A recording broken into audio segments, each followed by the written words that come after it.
New gun laws take effect in Maryland this month as legislators crack down on gun control. Head of the Political Science Department at Salisbury University, Adam Hoffman, feels that laws making it harder to get guns do prevent gun tragedies. If someone's, has an idea to shoot up a school or something like that, and there's an obstacle to how am I going to do that? How am I going to get a gun? It's really hard to do that. Maybe at some point they forget about it, right? But if it's extremely easy, right? It just, we don't want to make it any easier for people like that. One new law prohibits the possession, manufacturing, or selling of any device that increases the rate of fire on a weapon. Owner of Arthur's Shooter Supply in Berlin, Maryland, Stephen Arthur, says these laws will only hurt the law-abiding citizen. They're useless. Bad guys are going to get guns. They're going to use them for bad reasons. We don't need to have as many gun laws as we have currently. According to the Washington Post, over 1,000 people have been killed in mass shootings since August 1966. Maryland's new red flag law allows people to file an extreme risk protective order, which if granted requires the person of interest to surrender their firearms to officials. General Manager at Crazy Louie's Pawn Shop, Steve Cotton, agrees with the law, saying now we can prevent these shootings. Now we're trying to give the law some teeth to where, hey, this guy was talking about shooting up the school, let's get the cops on him, versus before they couldn't really do anything about it. Let's keep our community safe. In Salisbury, I'm Collin Murphy, reporting.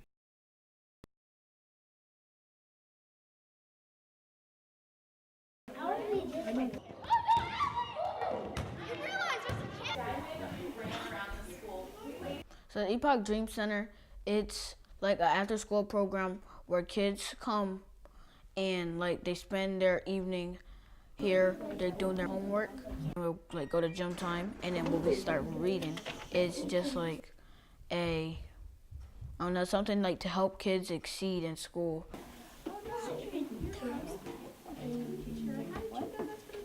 Turn it a little. You gotta turn it a little. I'm the director of the program. I founded this 6 years ago. And so our main reason for existing is to nurture and love our kids well. Okay. Now let's go finish playing. We feed up to 75 people every night. And we started this right from the very beginning. All of our kids are living below the poverty level. Some of them are actually hungry, and some are not necessarily well nourished at home. I feel strongly about family dinner. I feel strongly about sitting down together, and this is one of those things that I want it to feel like family.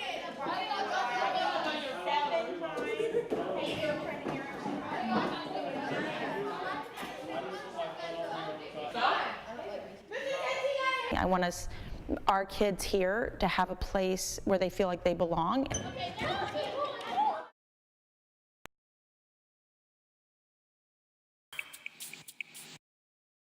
Hello, I'm Collin Murphy, and this is your sports update. Last weekend, Salisbury women's volleyball took part in the Knights Invitational Tournament in Pennsylvania. Friday, the Seagulls played Catholic University, resulting in a loss in the final set. The second game against Newman University was a success after Salisbury swept them in all 3 sets. Saturday, Salisbury lost to Cabrini 2-3, but defeated Moravian 0-3. The leader of the weekend was Nicole Venturelli with a combined 65 kills, 48 digs, and 5 blocks. Their next game will be this Saturday at Southern Virginia. Salisbury's football team is looking good after a win against Keene University, which puts the team's record at 2-0. Salisbury's 279 rushing yards and the strong defense caused them to shut out Keene, with the final score being 28-0. Check out this big play by Jack Nowitzki. In the fourth quarter, Salisbury is up 21-0. Nowitzki hikes the ball. Instead of handing it off, he runs up the field himself after a great block from the offensive line. Nowitzki falls just short of the touchdown at the 6-yard line. Salisbury's football will return home September 22nd at 6 p.m. Men's soccer had their 6th win in a row after playing Misericordia University on Saturday, with the final score being 1-0. Both teams' defenses played a hard game during the first scoreless half, but Misericordia finally gave up one after Ryan Spadin sent a cross to Kevin Erkson right in front of the goal. Salisbury ended the game with 15 shots and 6 saves, as opposed to Misericordia's 13 shots and 3 saves. And after a double overtime, women's soccer tied Catholic University 1-1 on Monday. Both teams scored in the second half and had many chances to end the tie, but neither team could capitalize on those opportunities. The record is now 2-4-0 on the season. That's what our Seagull athletes have been up to this weekend. Until next time, I'm Collin Murphy with SUTV Sports. SUTV's Collin Murphy has more. Collin? Thank you, Nick. SU men's head basketball coach Andrew Sachs has been placed on a leave of absence. SU's assistant head coach Brian McDermott is said to be his replacement until Sachs returns. This is McDermott's second year with the Salisbury basketball program, and previously he was the varsity basketball coach for some of the local high schools. As more information becomes available, we will update you. For now, I'm Collin Murphy at Mag's Gym reporting for SUTV News. Back to you. As you can see, freshmen like Hayden are very pleased to see that the weather has finally broke. They'll be even more pleased to hear that meteorologists say this weather's here to stay. Quarterback takes the snap and has all the time in the world. He surveys the field and finds Brady Perkins coming across the middle. Perkins secures the catch and makes a quick move to the outside, dodging defender and securing the touchdown. I caught up with Brady after the game, and here's what he had to say about the win. I feel great. We really haven't practiced much, but we come out here, play hard, play tough. We're going to get them next week. The final score was 20-12. Caucasian Invasion goes back at it against the Black Mambas Tuesday, October 9th at 8 p.m. on the intramural fields. The Sandy Seagulls thought they had the game in the bag as they jumped to a 4-6 lead late in the game, but Frail and Pale battled back, evening the score at 6 with just a minute left. Captain Billy Hood made all the difference as he fired back, scoring the game winner with just 30 seconds left. I caught up with Billy after the game. I'm standing here with Billy Hood, who just scored the game-winning goal with 30 seconds left and is the captain of the Sandy Seagulls intramural soccer team. Billy, tell me what was going through your head in those last moments going up to that kick. Well, they tied the game 6-6 with a minute left, so we had to play something off the kickoff. So thank God Chris played it long. We ended up getting the ball, cut through a few people, scored the goal, in the game. It was fun. It was nice. It was good to go up 2-0.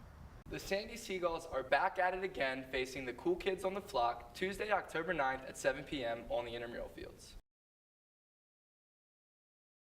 Saturday was Salisbury's homecoming football game, where our undefeated Seagulls took on the Montclair Redhawks.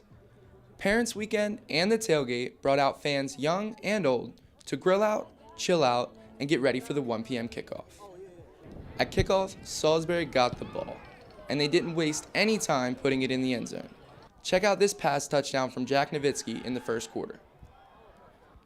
And they didn't stop there. They scored 2 touchdowns in the first quarter. Check out this rush right down the middle for a touch. Going into the half, the score was 17-0, and Salisbury felt good, but knew there was more game to play. The cheerleaders came out and gave a wonderful performance, as well as the baton team, and we can't forget our Poms. Coming out of the half with recent offensive stalls, the defense knew it was up to them to win this game, and that's what they did. Check out this interception deep down the left sideline. The defense was able to keep the other team under 17 points, winning the game 17-15. I'm Collin Murphy with SU Sports.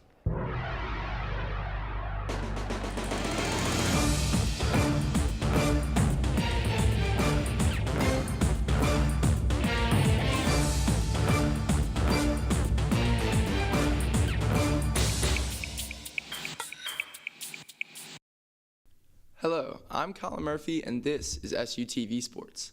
I'm here today with Chris Makoviak, Salisbury football's play-by-play announcer. Glad to have you here today, Chris. Glad to be here, Collin. So this homecoming game was a close one. Salisbury jumped out to a 17-point lead in the first quarter, but they failed to score any more points throughout the rest of the game. Tell me what happened to the offense as the game progressed and how the defense stood up to not being able to allow 17 points. Well, first off, Collin, for anybody that watches SU football this season, last week against CNU, it was kind of the same instance overall. Salisbury led the game 21-0 at halftime, but then, you head to this week, same exact thing basically, except first 3 drives, all this success, and then you move down into the game and nothing else coming from these drives. So I'm not sure if Montclair State's defense, they saw something in film at halftime or they saw something on the field and said, oh, we know how to stop this triple option now. So I was not too surprised that the offense struggled at times in this game. Was I surprised that they got off to that great start? Yes. But then, you need to try something new as the game goes on to get more points on the board, obviously. They had a missed field goal in the second half, but I think we can attribute this mostly to Montclair State's great defense in the game.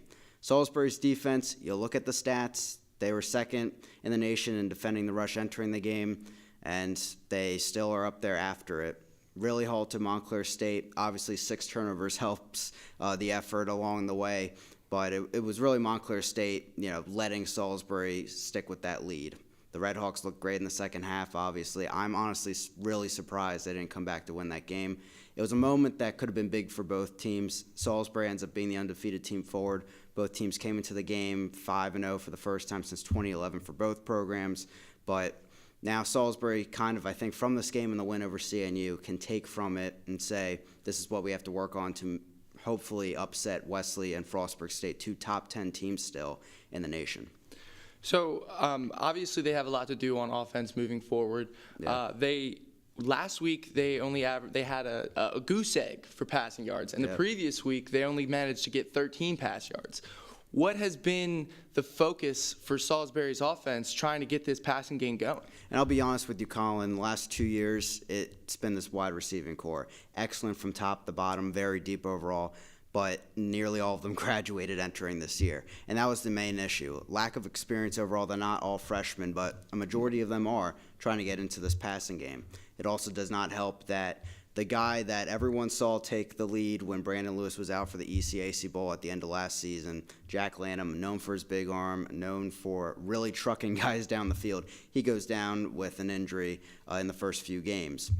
Jack Nowitzki, a player, comes in who a lot of people were questioning his arm with, of course, Lanham out. And those questions haven't been really answered so far. They played some teams that weren't really the top of the NJAC so far this season, and now they're getting into this tougher stuff, and this is where the passing game is struggling.